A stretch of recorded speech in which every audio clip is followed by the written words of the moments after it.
I mean, I felt like I found this book at the right time. It's very winter coated and it's got all of the right vibes going into December. But man, the delivery. Hi, hello, welcome back if you've been here before. If not, I'm Nicole. I like to write down and keep track of the adult content in books as I read them, specifically so that I can share with other people who are like me, who like to know what's in a book before you read it. So today we're gonna do Spinning Silver. I don't think that's a surprise to anybody because you can read, I'm assuming, and you can read the title of this video. And I'm gonna start out with the content guide as per usual, so that if you don't want to listen to what I have to say, that's fine, I get it. So I'm just gonna share the adult content right now, and then I'll catch up with you in a second.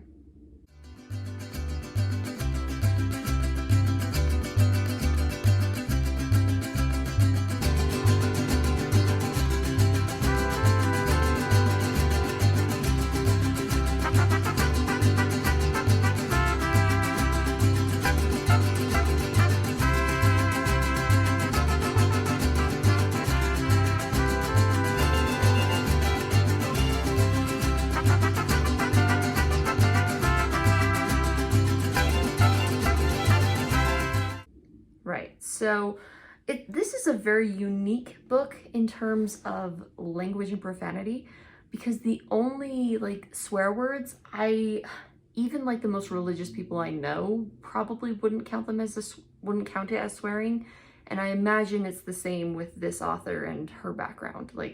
I don't think the people around her would consider it swearing either, and that's just the usage of hell, but they're specifically referring to the place, and it's very, I don't know, it's not used in a cursing way. It's more of a oh, this is a place sort of way. So as for frightening or intense scenes, I didn't check the inside flap of the book or anything, but I don't remember there being any content warnings.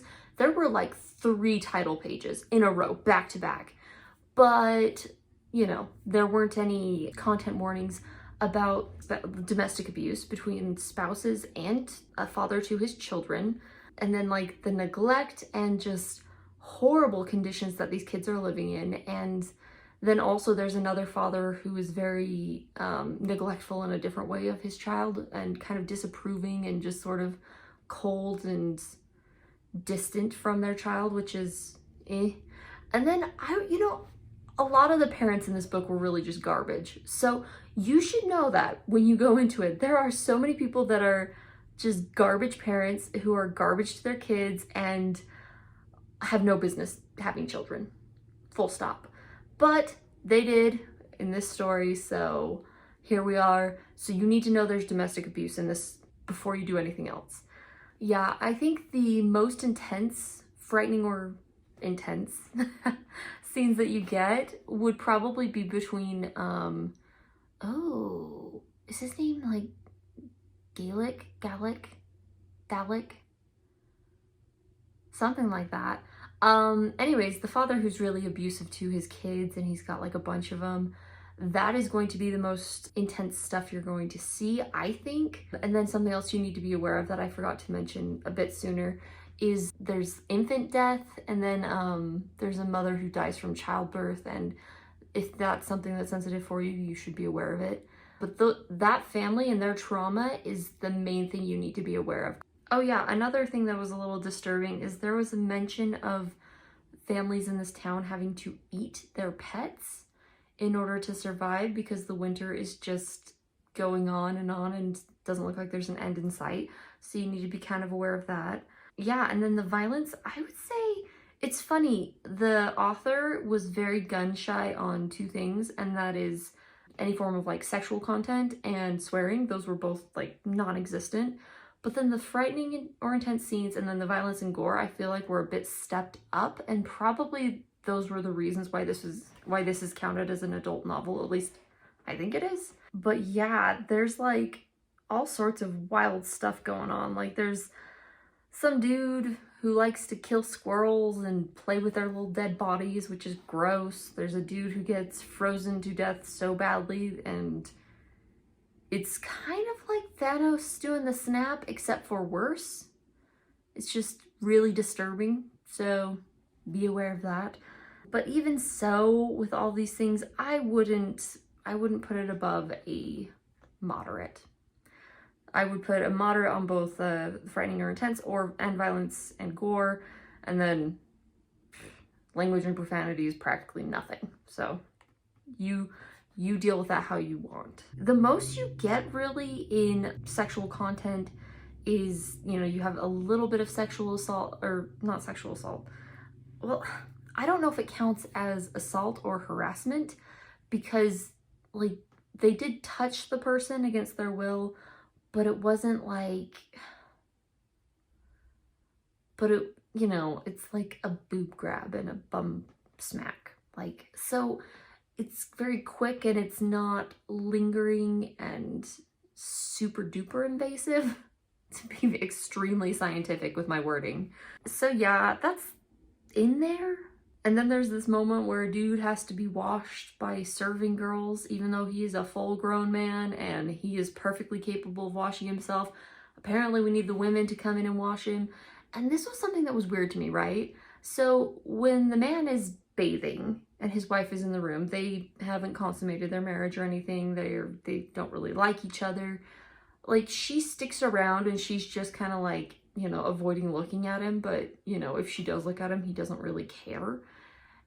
But whenever she takes a bath, it's always because she's like, okay, he's not here. Okay, I can take a bath now. And it's just like, the double standard is weird. It's really weird, especially given that the guy is not attracted to this girl. He probably wouldn't look. And if he did look, it would probably be something along the lines of what he does for most of the book, which is like, what do people see in you? And, you know, and so I could see it being like a funny thing, but that double standard was really weird. And I think that really wraps up a lot of what is adult content in this book. So, I mean, if that's all you're here for, great. If you want my spoilery thoughts, then keep watching. I have lots of them. And actually, first, I'm going to go over things that are not spoilery, because this is important, and I feel like other readers need to know about it because I was so blindsided. So I knew and then forgot before I picked up the book that the main character is Jewish, and I don't have a problem with that. That's fine. But there's something you need to know about me, and that's that I kind of hate, that's a strong word, but it's true. I hate when we mix real life religions with fantasy worlds. And I don't know why, but it just like, it gives me a weird feeling like I'm constantly trying to, like, it's like the author's trying to convey something about their religion to you, and it just kind of gives me this like vibe. I don't know, it really kind of threw me off for a while. And then it was kind of weird too to have her write the main character as like a stereotype, and like I think I just got ding dong ditched. I'm busy, kids, sorry. So I don't know, it's just really hard because I feel like when you mix real life and fantasy, it sends a message that I don't think the author necessarily wanted to send. And so I feel like that's one of the really tricky problems you run into when you mix these two things. Another thing, there is no point in this story where it tells you that this is taking place in our world. And this is important because I was constantly just telling my husband, like, I really don't get why, like, why would there be Jewish people with the same, like, history of discrimination and prejudice and just, you know, the what's the word I'm looking for? Just the constant harassment that that group of people faces. Like, if this is a different world, why is history repeating itself so perfectly? Or why does it seem to have repeated itself so perfectly? And I had to Google it, and it says, oh, well, this is supposed to take place somewhere in Eastern Europe in a fictional country. It doesn't even tell you the name of the country until page 187. That's the first time that I saw them actually say what the country was. And even then, it doesn't make clear that this country is in our world, it's just a fake country. That's important to know. Like, ugh. I'm trying to think, is there anything else I can talk about that is non-spoilery that ties into it? I really don't think so. So the non-spoilery stuff ends here. If you don't want to hear my spoilery thoughts, I recommend you click off now. It's been great having you, but we're going to talk about my other qualms with this book. So, other qualms, right? Everyone and their dog has talked about this. I hated how many perspectives we had. Hated. And I don't necessarily mind multiple perspectives. Case in point, Stormlight Archive. I'm all right with it. It's fine. But this book just kept introducing characters' perspectives without telling you who the characters were, just waiting for you to figure out contextually who they were. And then not only that, but there's so many of them where it's like, you are adding nothing to the story for me. There's this whole section talking about like this servant understanding just how much time and work and pain goes into embroidering dresses or something like that. And it's like, okay, I really don't care. Good for you. I'm glad you can tally that up in your mind and say, this took 100 hours of labor. Like, great, perfect, whatever, not a big deal to me. And then on top of it, like, one of the most exciting moments in the book is told to us through a 10-year-old's mind, through a 10-year-old's perspective. And one of the issues with this is we spent so much time just giving all these horrible garbage analogies about, oh, you know, this person did this thing like a goat during a fight. And it's like, don't describe goats and barnyard animals like mules kicking when I'm trying to read about like this big climactic fight going on. Like, focus. And the choice to be in his head for a fight was, I can't even describe how much I hated it. Like, no. Another thing that really just kind of got my goat, so to speak, is the parents when they, at the very beginning, and you know, for a lot of the book, I mean, it's no secret, they're just, I mean, from the get-go, it's very clear they're kind of just garbage parents, because they would rather let their child starve than go through the discomfort of asking for their money back. Like, are you serious? You would rather let your child starve and your wife die than go and be like, hey, you owe me money, pay me back. And then on top of it, the way the parents treat her after she starts like bringing the money back in and being like, yeah, you guys owe me, like, you're going to pay this. Like, I was super thrilled about that. I was like, this is great. I need more. But then I was constantly worried that these parents were going to just throw it away again. So she gets whisked away to the Winter Fae Kingdom, right? Like, that's something that happens. And then when she comes back, her parents are like falling all over themselves, like, oh, I'm just so grateful you're back, and I've missed you so much. And they're just giving this vibe of, we'll do anything for you. And it's like, really? Because you weren't at the beginning of the book. You didn't care. You were so wrapped up in your own insecure little bubbles where, oh, I can't do anything because it'll upset people, regardless of the fact that it means that my child is suffering and wondering like day after day, am I going to survive?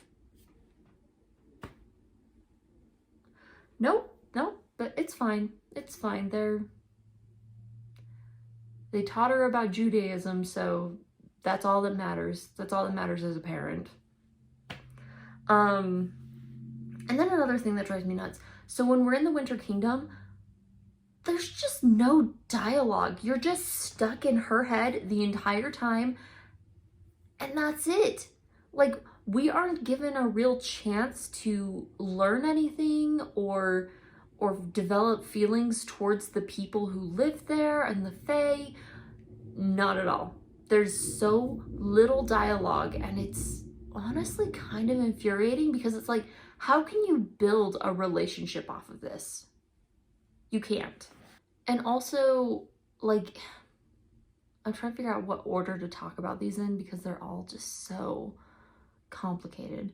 I'll talk about Irina right now. So Irina, right? She's the second or no, she's the third perspective we're introduced to. She comes out of nowhere. It's very surprising, very like, oh, okay.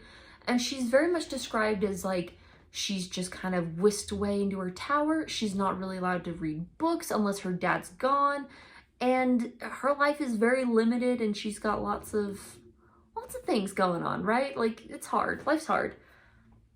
Her about face from being sheltered, like uneducated to an extent, ignored, neglected girl, to I'm a mastermind and I understand all the political intricacies of everything around me and I can have this conversation with my dad that's very clandestine and we don't say what we mean, but we know what we mean.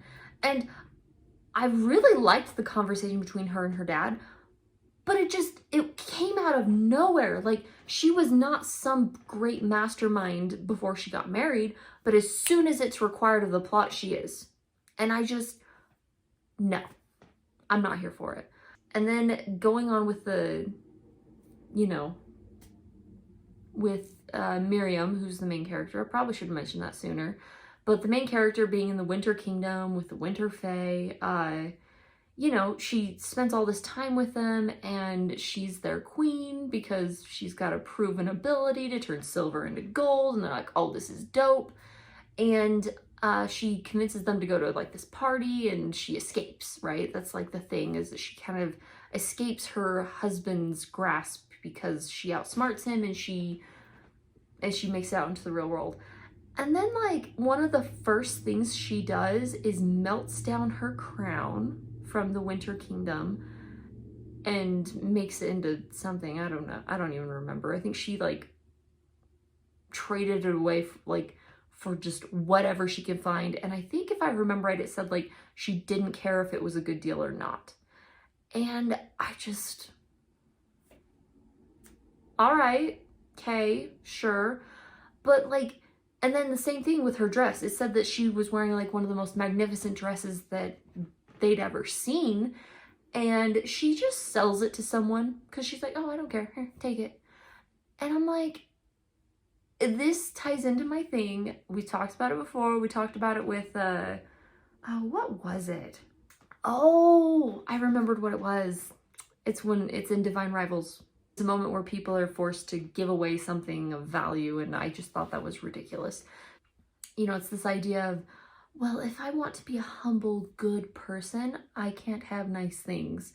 I know, I've talked about this before. I'm going to just preach it until the cows come home. But it just drives me nuts that there's this idea that people wouldn't want to hold on to things, or that people aren't selfish and, and the types where they're like, no, this is mine. Like, and it's the only reminder I have of different people, or, or of my time in a different place, or even just, heaven forbid, she think, oh, this is really beautiful. And even if I'll never wear it again, I would love to be able to just keep it and pass it down from kid to kid to show them like, grandma's stories are true. That would be really cool. That'd be a great like addition to the story, and I'd be a-okay with it. I'm just so sick of all these main characters being like, I can't have nice things, so I'm going to sell it for the poor or something like that. And it's just like, does everybody have to be a saint? Everybody? Anyway, continuing on with the dialogue thing, right? So because Miriam doesn't really talk to anybody in the Winter Kingdom, she doesn't her relationships with them are very anemic. There's not a whole lot there. They're very lacking. They're very weak. But the author writes as if we're supposed to just accept that these are strong connections towards the end of the book. And then, this ties into it too. So the whole clothing thing, right? It comes up again. So the king is helping rebuild his kingdom after Irina and Miriam unleash chaos on these poor unsuspecting people.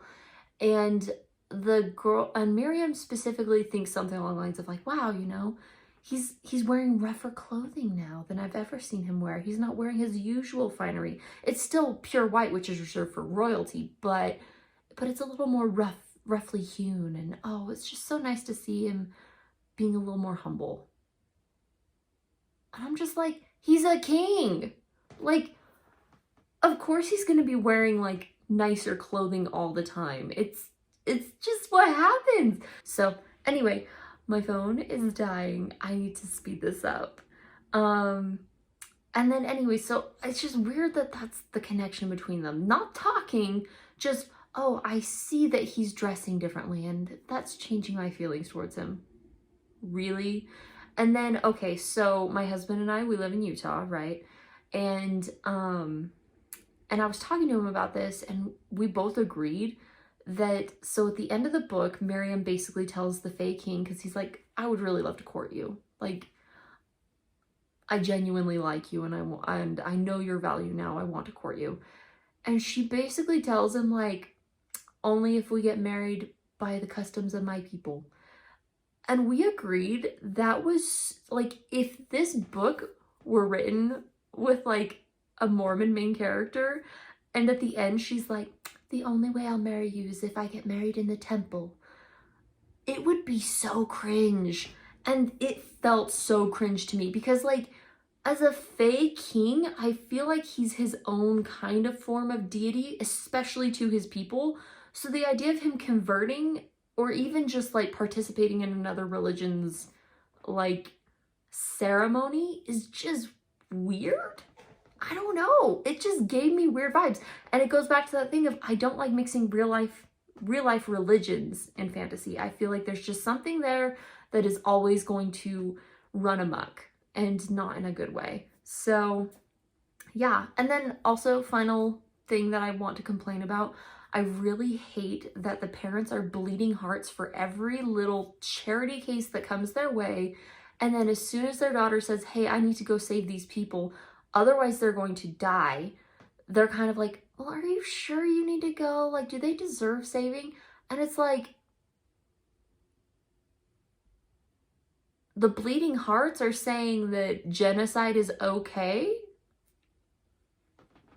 What? I just don't have words.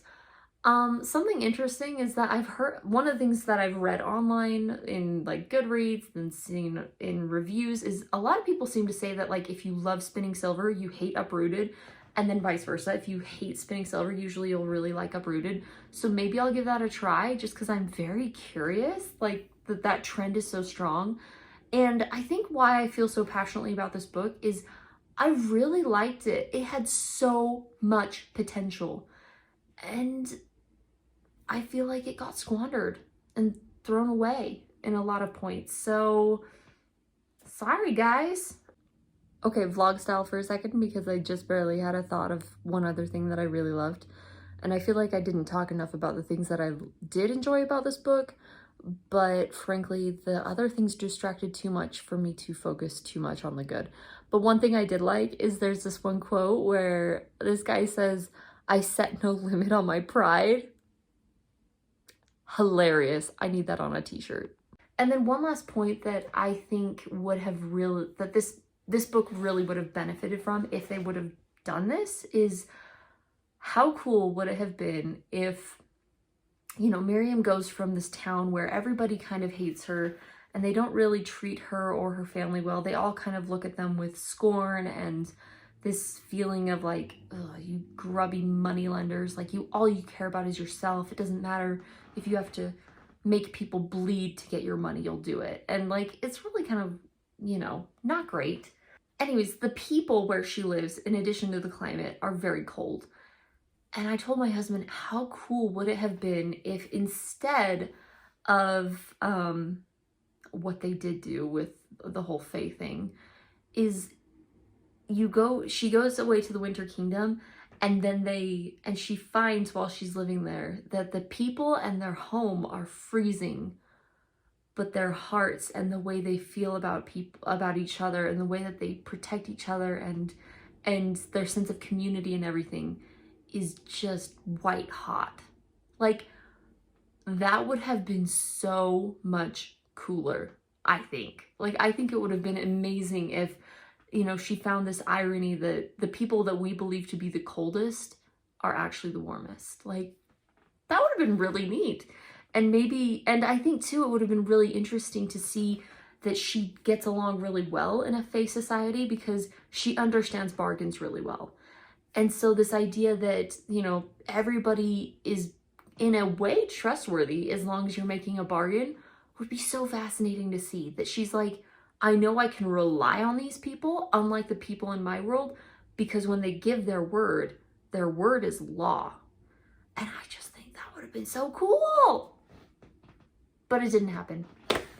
So it was an okay book. The pacing really suffered. The multiple points of view were just chaos in the worst possible way. And I just really hate mixing real life religions with fantasy.